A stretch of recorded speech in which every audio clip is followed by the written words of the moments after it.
আসসালামু আলাইকুম viewers, welcome to another video. পাখিরহাট YouTube চ্যানেলে আপনাকে স্বাগতম।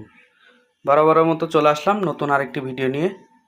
তো আপনারা কে কোথা থেকে দেখতেছেন দয়া করে চ্যানেলটি সবাই সাবস্ক্রাইব করে দিবেন এবং কমেন্ট করে জানাবেন যে আপনারা কেমন আছেন আর ভিডিওগুলো আপনাদের কেমন লাগে। তো আলহামদুলিল্লাহ চলে আসলাম। তো আজকে হলো ঝোল মাখা ভাত। ঝোল মাখা ভাত বলতে হলুদ দিয়ে যেটা মাখে। তো এখানে খুবই অল্প নিছি। তো আমার কবুতর হলো মাত্র 6টা। তো 6টা কবুতরকে দিব আলহামদুলিল্লাহ, খুবই অল্প ভাত। তো এখানে কিন্তু একদম গরম ভাত। এই যে আপনি দেখতেছেন 3টা ইয়া নিয়েছি। তো আলহামদুলিল্লাহ আপনারা ভিডিওগুলো দেখতে থাকেন। তো দয়া করে চ্যানেলটি সবাই সাবস্ক্রাইব করবেন, লাইক কমেন্ট শেয়ার করবেন। তো ঝোল মাখা ভাত খাইলে কি কি উপকার আছে, ইউটিউবে বিভিন্ন টাইপের ভিডিও পেয়ে যাবেন আপনারা।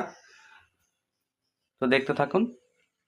তো আমি এখানে কিন্তু অল্প ভাত নিছি, আবার অল্প পরিমাণ আপনার হলুদ নিছি। এই যেরকম মাখা দেখতেছেন, এরকম মাখা আপনার অল্প পরিমাণ নিয়েছি।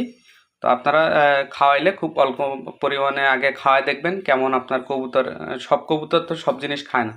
তো সব জিনিস আপনার খাওয়াতে হলে আপনার আগে ট্রাই করতে হবে যে অল্প করে দেখবেন কীরকম খায়। তারপরে হলো আপনি খেয়ে যদি ভালো রেজাল্ট পান তাহলে আপনি পরবর্তীতে আবার দিবেন।